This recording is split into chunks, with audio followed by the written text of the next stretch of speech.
Bueno, entonces va a depender de ustedes qué es lo que quieren. Son 7 libros. Igual que las sesiones anteriores de proféticos, pues tenemos de cada libro su contexto histórico, su contexto literario, el objeto teológico del libro, la aplicación en el Nuevo Testamento. Entonces, son las mismas formaciones. Los libros tienen esa formación, todos los libros bíblicos, todos.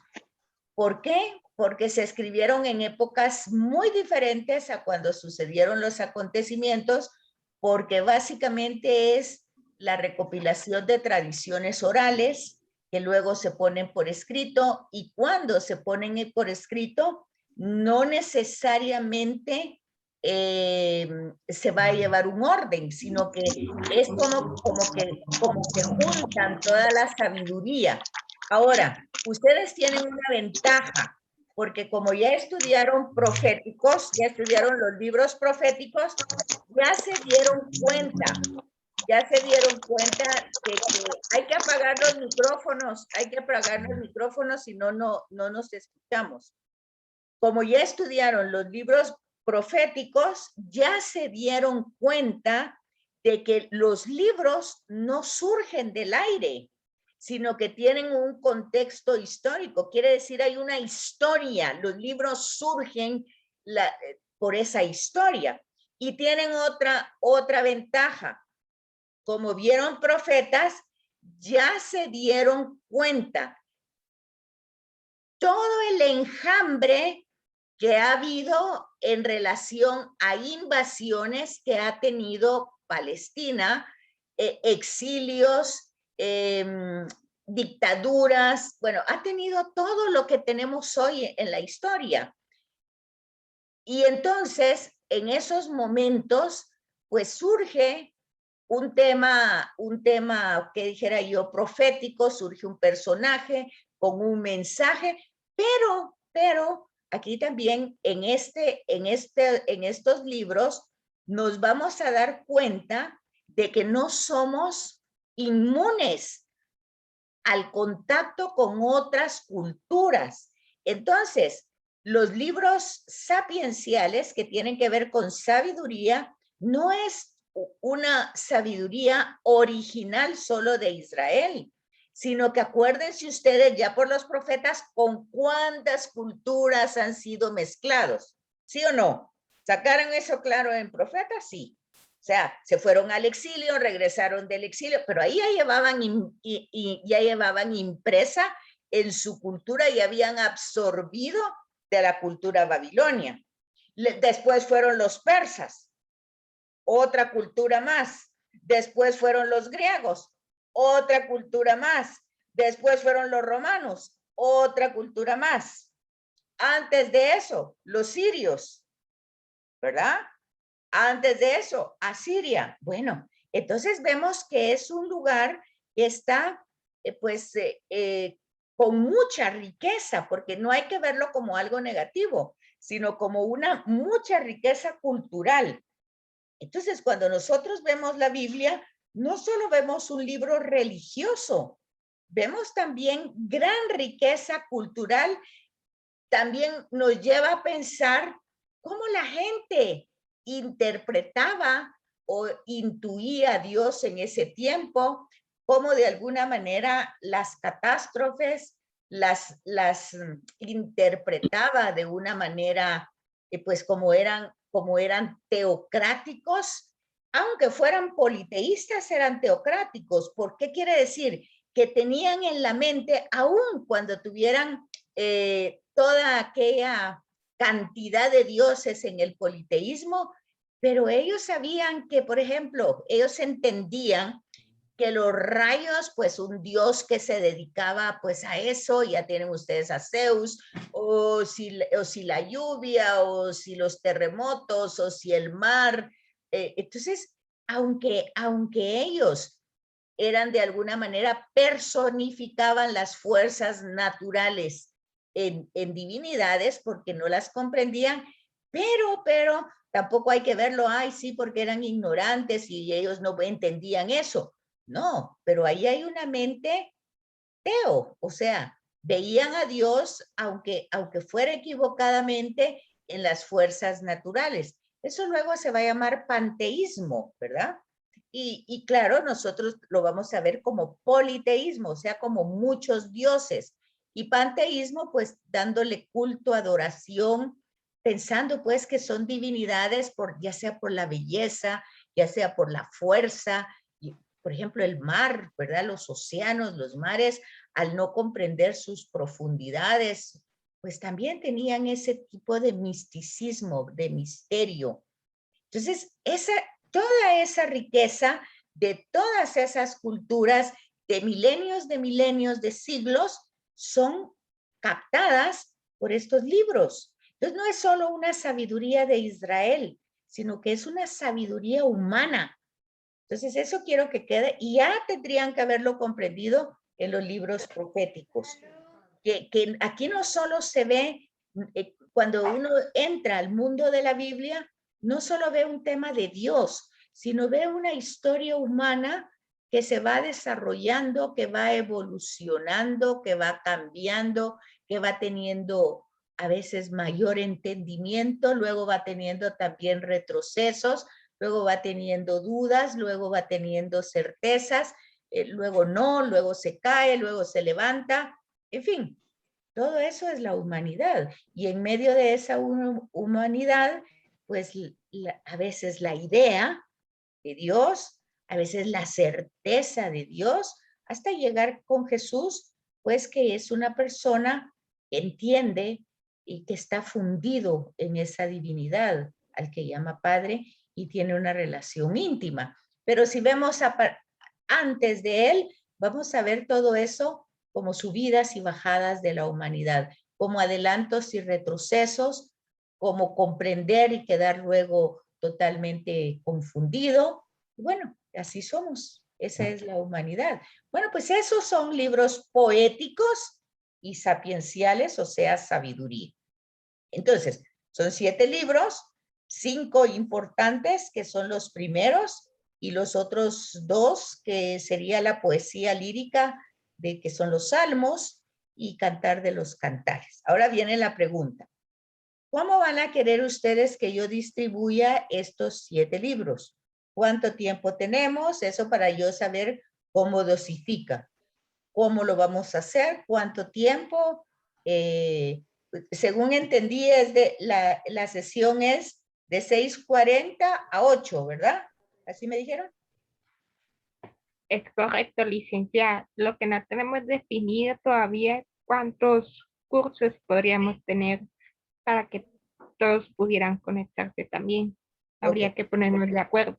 va, ahí me lo cuentan entonces para yo dosificarlo antes que sea el otro martes, ¿verdad? Porque yo ya tendría como una planificación, ¿verdad? De acuerdo. Y ¿Cómo cuántos cursos necesitaría usted para planificar, licenciada? ¿como cuánto qué? ¿Cuántos cursos necesitaría usted para poder darnos el contenido? No, yo se los puedo dar en el día de hoy, uno solo. O sea, yo puedo sintetizar de la mejor manera, pero no sé, esa es la necesidad que ustedes tengan. Yo les puedo sintetizar hoy el libro entero. No tengo problema con eso. Les doy solo una idea y ya estuvo. Es ustedes son los que me dicen. Ahí está, ese es el material. Esos son los libros que hay. Yo hoy, por lo menos, les voy a dar toda la parte primera que viene desde la página 1 hasta la 70. Esas son estas 5 diapositivas. Eso es lo que voy a trabajar el día de hoy. Si ustedes quieren el material, si ustedes quieren el libro para escanearlo, yo les dije la vez pasada que con mucho gusto. No sé, ustedes se dirán. Bueno, se ponen de acuerdo y me lo cuentan, ¿verdad? Bueno, entonces aquí lo que tenemos es que esencialmente los 5 libros que son considerados sapienciales, o sea, de sabiduría, los propiamente sapienciales son estos, ¿verdad? Job, Proverbios, Eclesiastés o Cogelet. Por favor, pongan atención, Cogelet, ¿verdad? Es Eclesiastés. Y Eclesiástico, que es Siráside, ¿verdad? Tienen ese mismo nombre. Eclesiástico, Siráside. Eclesiastés, Cogelet. Y el libro de sabiduría. Esos son los específicamente sapienciales. Ahora, la poesía lírica, pues es Salmos y Cantar de los Cantares. Bueno, entonces, primero tenemos que entender lo que es la sabiduría. Y como todo, es algo que va teniendo un proceso a lo largo de la historia. No, ni nosotros hoy tenemos la palabra completa, ni en la historia la han tenido como un concepto ya totalmente definido, sino que se va desarrollando, ¿verdad? Se va enriqueciendo, como todo en la vida. La liturgia que tenemos hoy en la Eucaristía, pues se ha enriquecido. Empezó posiblemente con el recuerdo o con hacer presente la memoria de Jesús de Nazaret, pues a través de signos, pero se fue enriqueciendo. Y no solo se fue enriqueciendo con la cultura palestina, porque ya se dan cuenta ustedes de que ellos fueron perseguidos, salieron a otras naciones, a otros lugares, y ahí se fue enriqueciendo. Ahí se fue enriqueciendo toda esa liturgia, ¿verdad? Entonces, hay algunos otros conceptos de reflexión en relación a estos libros, pero ese es el más claro, lo que tenemos aquí.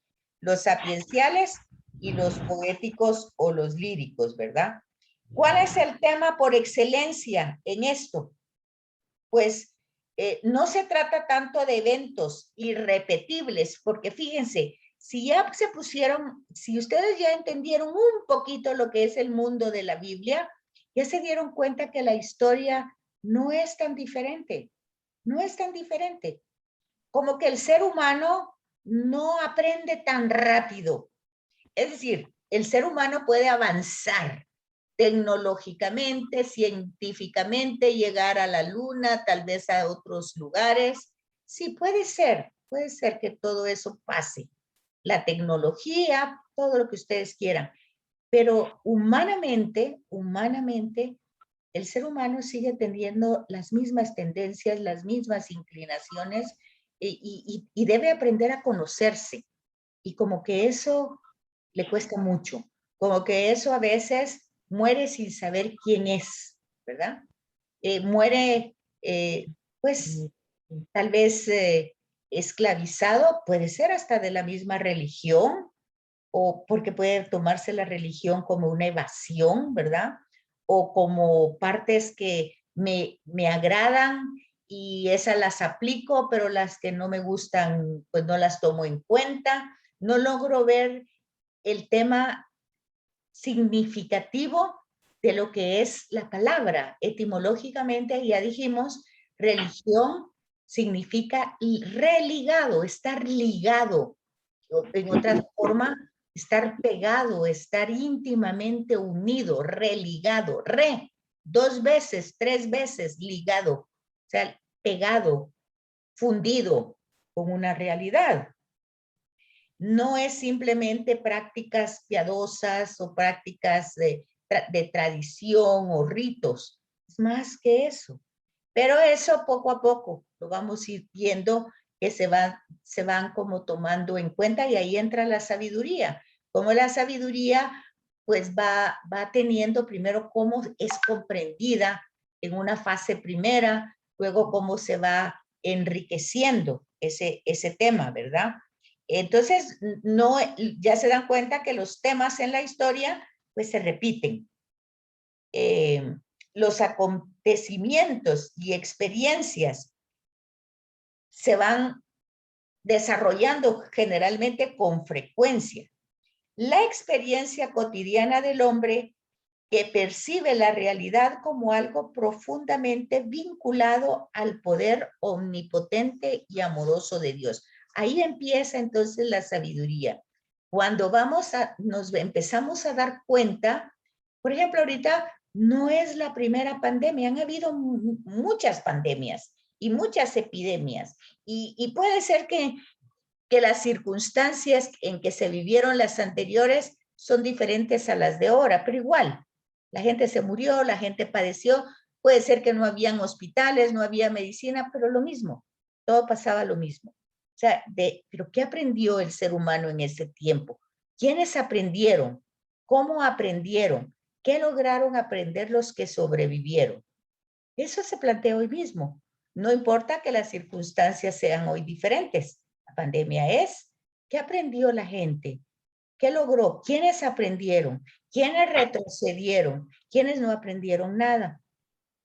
Bueno, todo eso es tema de la sabiduría. Y todo eso es lo que vamos a ir encontrando ahí. Entonces, vemos qué se entendía en ese proceso de sabiduría, cómo se fue entendiendo al principio. Bueno, primero, como el arte de saber vivir rectamente, haciendo el bien y evitando el mal.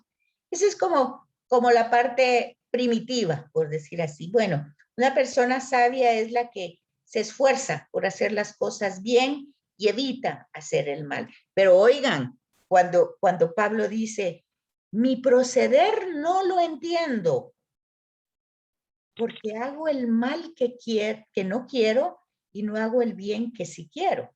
Fíjese, entonces vea, ahí ya pueden ver un proceso enorme. ¿De qué? De concientización. ¿Me van captando lo que les estoy diciendo?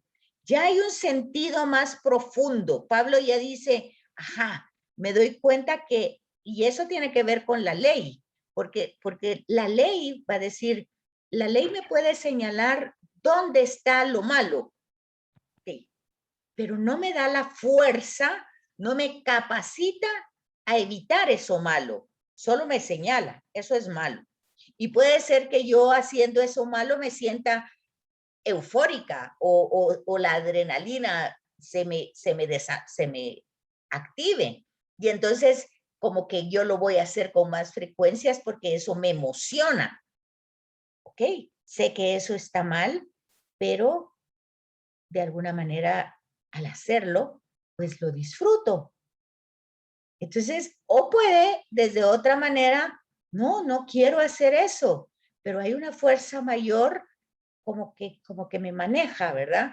Entonces Pablo va a decir más adelante, bueno, mi proceder no lo entiendo, porque ya queriendo ser totalmente uno con Cristo, no hago el bien que quiero, sino más bien hago el mal que no quiero. Bueno, no se queda en esa frase pesimista, se dice, pero todo lo espero en Cristo que me conforta. Porque ahí entra otro tema, que es la gracia, que es cuando en esta literatura no la vamos a encontrar, pero eso ya en el Nuevo Testamento vamos a encontrar que por méritos de Jesús, nosotros somos capacitados por su Espíritu resucitado a hacer el bien, a ser conscientes. Bueno, ahí van viendo el desarrollo de la sabiduría.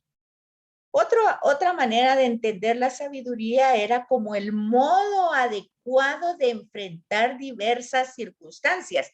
Pero esto también uno lo puede ver, el modo adecuado de enfrentar ciertas circunstancias que me están afectando, sí, pero lo que pasa es que puedo ser astuto, ¿verdad? Y aprovecharme o sacar ventaja, y aquí se ve como sabiduría. En un momento, ay, ve, qué pilas, todavía hoy se puede decir eso, ¿verdad? Qué pilas esa persona, cómo pudo hacer eso, pero pasó eso matando a medio mundo y salió, ¿verdad? A veces el dicho es como gato panza arriba, pero haciendo pozole a medio mundo. Bueno, también es una forma como se pudo haber entendido, ¿verdad? Luego también, ya más adelante, se va presentando que la sabiduría no es un conocimiento teórico o intelectual, o sea, no es algo que yo voy a aprender, sino que es algo que tiene que ver con la observación, primero, de uno mismo. O sea que ahí entra el tema del conocimiento de uno mismo, de observarse, de darse cuenta, ¿por qué hago eso yo? ¿Por qué tengo esa tendencia? Y no quiero hacerlo, pero como que esa fuerza, esa inclinación es más fuerte que yo, ¿verdad? Entonces, no es un tema teórico, intelectual o abstracto, sino, y esto ya va avanzando entonces, un modo de vida, una manera de conducir la propia vida. Ahí van a entender ustedes, a veces esto está confundido, ¿verdad? O sea, tal vez no confundido, sino no bien comprendido. Cuando los monjes se iban a los monasterios, a las cuevas, a vivir en soledad, se interpretó muchas veces que era como la huida del mundo, pero básicamente escuchando o leyendo sus escritos, ellos lo que pasaba es que se llegaban a conocer de tal manera que encontraban en su conducta cotidiana aristas que lastimaban al prójimo, aún sin querer. Hablar y herir hablando, mirar y herir mirando, eh, actuar de formas siempre hirientes. Entonces ellos se alejaban no tanto para huir del mundo, sino no tan para aprender a cómo relacionarse, para trabajar con su propia humanidad e ir descubriendo cómo a base de negación al propio ego, al propio yo, pues podían ellos ir controlando una naturaleza que de lo contrario parecería como un caballo desbocado, ¿verdad? Que hace pues lo que el instinto le dice que tiene que hacer. Entonces ahí vienen los temas del amor y van a darse cuenta y lo van a comprender muy bien cuando ven historias de santos de siglos pasados que se latigaban justamente por eso. ¿Por qué? Porque miraban que ellos querían hacer las cosas bien, pero su naturaleza, ya sea hormonal, ya sea porque les faltaba alguna sustancia en una glándula, porque entran todos estos temas biológicos y genéticos y culturales y religiosos, son muchos condicionamientos humanos y todos esos condicionamientos humanos tienen que ver con uno, ¿verdad? Con la persona y la persona tiene que entender por qué hace eso, cuándo le enseñaron, por qué actúa de la manera como actúa. Entonces, a veces estos monjes, pues no era para huir del mundo, sino era para conocerse, para mejorar su naturaleza y luego regresar al mundo y poder tener una relación amorosa, primero consigo mismo y luego con la humanidad. Si ustedes miran a Ignacio de Loyola, la película, van a ver algo parecido. Si ustedes miran a Francisco de Asís, van a ver algo parecido. A Teresa de Jesús, van a ver en esos santos personas que van teniendo claridad de su condición humana. Y su mayor propósito es justamente por amor a ese ser, por estar religado a ese ser, querer agradarlo en su humanidad, cosa que no es fácil. Entonces es visto como una manera de conducir la propia vida. Se va adelantando. Luego, la palabra en hebreo que se utiliza para sabiduría es hokmah o ochmak. Y esto va teniendo también distintas acepciones a lo largo de toda la historia. Primero, pues van a encontrar ustedes que es sabio aquel que conoce las leyes digamos ya cuando tenemos el Éxodo, justamente los 10 mandamientos no se dan como prohibición ni como represión, sino como un camino que va a ayudarle a las personas a convivir. De ahí que Benito Juárez lo diga después en México, el respeto al derecho ajeno es la paz. Ok, respetar primero, ven ustedes también los 12 pasos de Alcohólicos, es eso, primero la idea que tengas de Dios, si es una idea, pues respétala. Ahora, si ya es una relación, con mayor razón, ¿verdad? Pero si existe como idea o como relación, pues tiene que tener ese lugar. Y luego de eso, el ser humano, su vida, sus cosas, sus pertenencias, todo, respeto, ¿verdad? No quitarle. Entonces, el conocimiento de las leyes de la vida y el universo. O sea, ¿para qué vas a cortar una flor? Hay personas que van en las calles, bueno, no ahora, pues en otros lugares, cortando, arrancando ramas y solo para tirarlas. ¿Por qué? No. Entonces, hay un conocimiento natural de la vida, del universo. Pero para eso se tiene que basar no en la intelectualidad, sino en la experiencia. Entonces, esta palabra que está en hebreo, pudo haber significado esto en un momento. ¿Por qué esto es importante? Porque ahí es cuando nosotros leemos la Biblia y dice, no, es que se contradice. Aquí dice que sabiduría es una cosa y ahora dice sabiduría es otra cosa. Y bueno, entonces ustedes tienen que ir entendiendo que no es que se está contradiciendo, sino va teniendo un progreso, porque ya vimos que todas estas reflexiones no surgen de la nada, surgen de la propia experiencia de vida de la humanidad. O sea, es la humanidad que está reflexionando en relación a Dios, a ese ser, si es un ser, si es, cómo actúa, cómo piensa, cómo siente.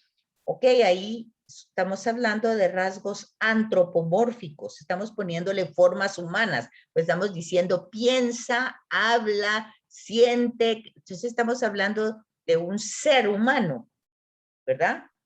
Entonces, cuando hablamos de Dios y le ponemos características humanas, es una manera muy primitiva de pensar de Dios, de pensar de Dios como un humano diferente a nosotros, pero al final que siente, que piensa, que cree, que oye, que habla, bueno, ¿verdad? Entonces la sabiduría va teniendo como ese principio. Luego más adelante va mejorando la reflexión y aquí lo tienen como conocimiento práctico y aquí lo tienen como arte. Ajá. Ya es algo que yo observo, pero ya voy a tener como la delicadeza. El arte siempre va a ser delicado, siempre, siempre aunque su expresión sea grotesca, pero siempre quiere transmitir algo de la vida. Va. Entonces ya se va a presentar como arte de saber orientar rectamente la propia vida a través del conocimiento práctico de las cosas y las leyes. Fíjese, entonces aquí, si ustedes se dan cuenta, entra la observación.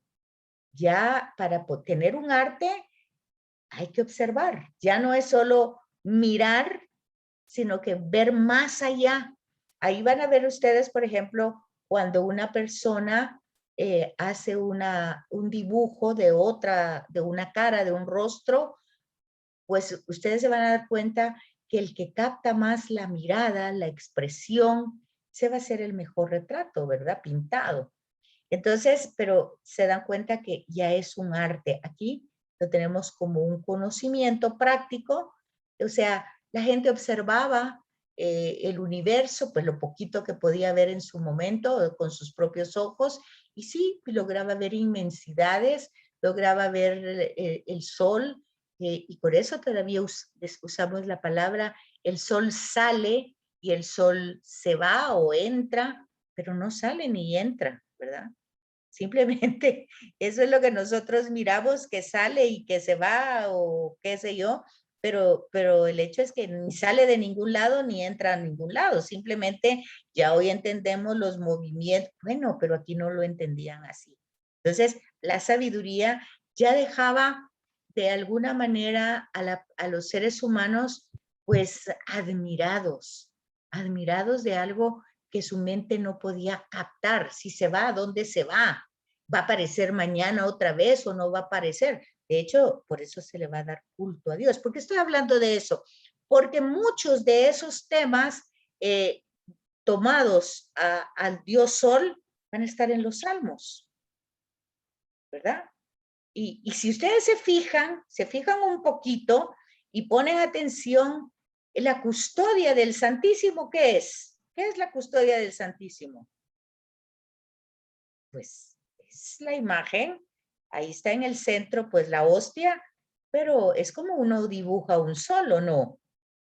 Entonces se dan cuenta ustedes de que todo eso va entrando en la cultura, va viendo, no sale del aire, va saliendo poco a poco de todos lados, de toda la riqueza cultural que se ha dado a lo largo del tiempo.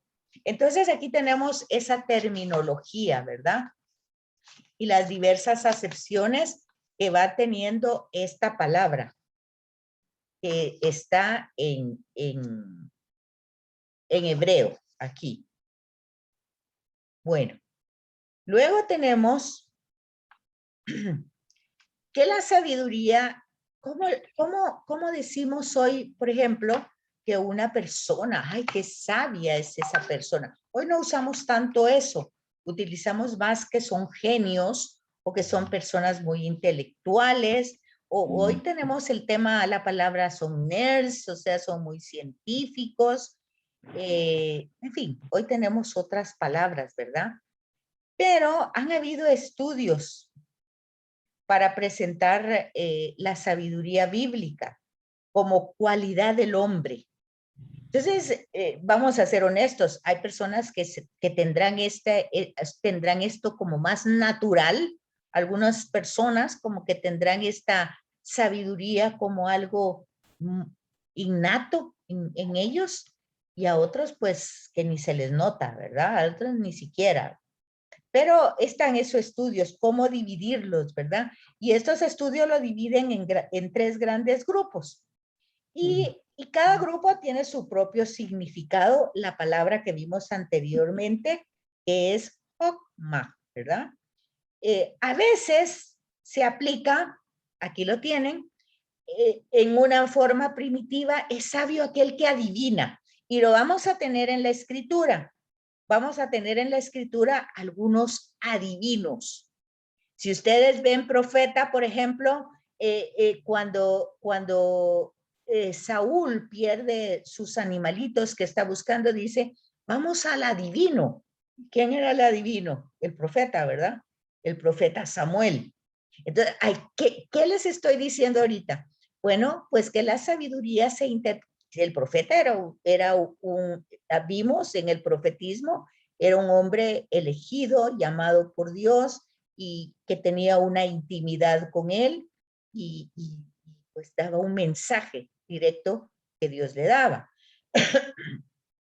Pero eso no tiene que ver con adivinar como nosotros entendemos hoy la palabra. Sin embargo, ustedes la van a encontrar en la escritura.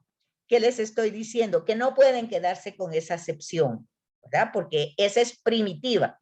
Hay que ir avanzando, hay que ir progresando. Luego tenemos otra en estas mismas concepciones, que es interpretar sueños. También lo tenemos en Génesis, ¿verdad? ¿Se acuerdan? José, el hijo de Jacob, pues interpretaba sueños, ¿verdad? Y se tenía como sabio. ¿Y quiénes lo tenían como sabio? Pues los egipcios, ¿verdad? Porque él estaba en Egipto.